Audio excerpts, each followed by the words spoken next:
In this lesson, I'd like to show you how to create article boxes.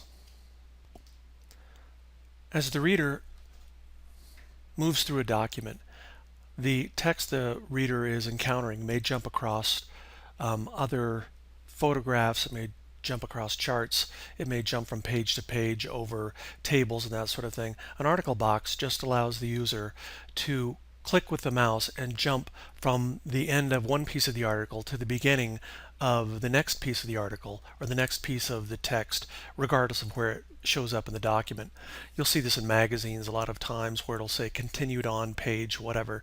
This is kind of like that idea, except you can just click your mouse to jump from the end of the section you're reading to where it starts the next part. And you set this up using these things called article boxes. Now we start this by going to the Edit PDF tool in the Tools pane. I'll click on Edit PDF, and then under the More area, we see Add Article Box. And my mouse pointer turns into a set of crosshairs. From here, I can just click and drag to include the section of my first article box. And when I let go, you can see I'm on Article 1, Section 1 up here at the top. And my mouse pointer is loaded. I'm ready for my next part of the article box. I will choose these columns here, and I will drag for this portion. I will click and drag for this portion. And when I'm finished, I can just go ahead and press Enter. Now it'll come back and say, all right, the article properties, what is the title of this article? And I'll just call this Exec Summary. I could also include a subject, an author, and some keywords, which can be handy for searching the document.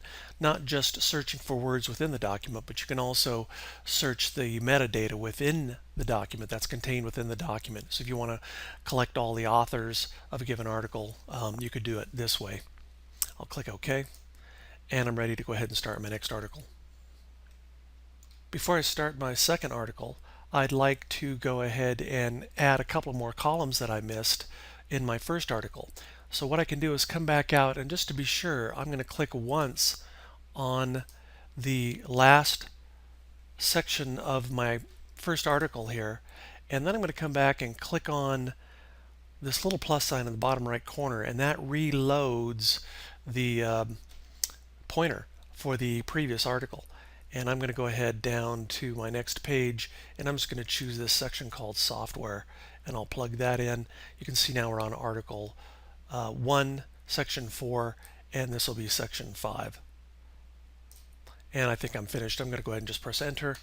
I don't need that Properties box anymore, Article Properties or Information, because I've already filled that out.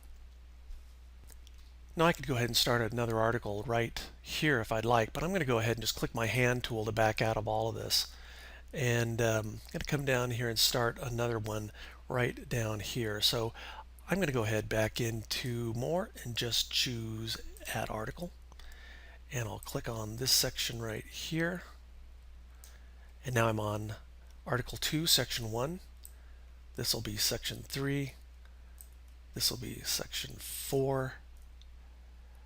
This will be Section 5. And what I think I'm going to do here is select this little part up at the top.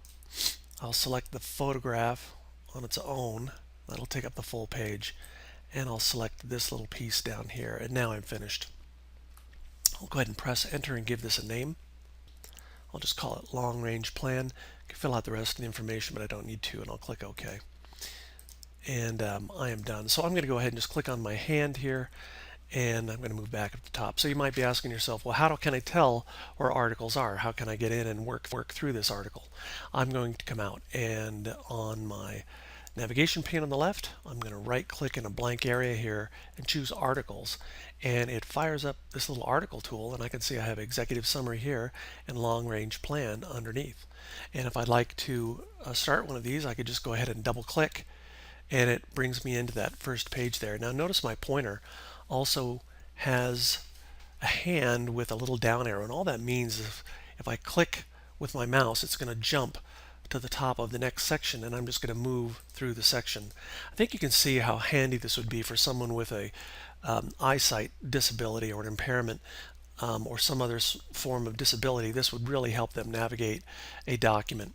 If I'd like to move back through my articles, I could go ahead and hold my shift key, and if you'll notice my little hand pointer, it changes to an up arrow instead of a down arrow. So as I click holding the shift key, I'll move backward.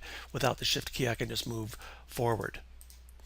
And when finally I'm finished, it jumps me back out where I started on the first page here. I'll go to long range plan, and it starts me on long range plan, and I can just move my way through here as well. I think someplace out here I have a photograph. There it is. And when I'm finished, it jumps me back out. Now, one final thing, if you get these out of order, mine happen to be in order, but if you happen to get these out of order, the best way to handle this is when you're naming them, I would come out and just put a number in front of these, and then they will show up automatically in the order in which they move through the document. But that's just an add-on. You don't necessarily have to do that. So not only does it make it articles make it easy for just a reader to move through a complex document with charts and pictures, and otherwise it can really be handy for people with disabilities not to have to dig through a document to see where things begin and end. You can guide them through using this articles tool.